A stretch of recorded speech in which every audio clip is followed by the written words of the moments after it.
En we beginnen met het bericht onderzoek FMA, veel drank achter het stuur. Dat blijkt uit een onderzoek van Fundación para Manejo de Adicción.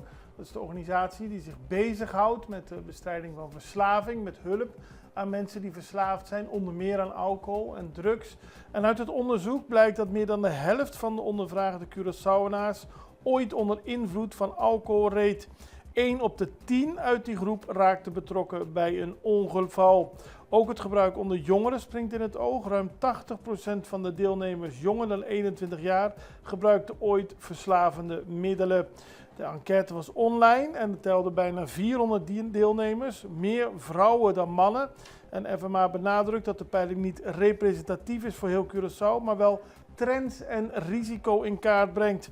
En de verkeersveiligheid baart de meeste zorgen, juist omdat voor veel mensen het rijden met alcohol op kennelijk gewoon is. En daarnaast was ook nog een interessante uitkomst dat de jongeren toch wel heel makkelijk naar verslavende middelen gebruiken. FMA hoopt dat het onderzoek wordt gebruikt om een gezondheidsbeleid uit te voeren, handhaving en bewustwordingscampagnes.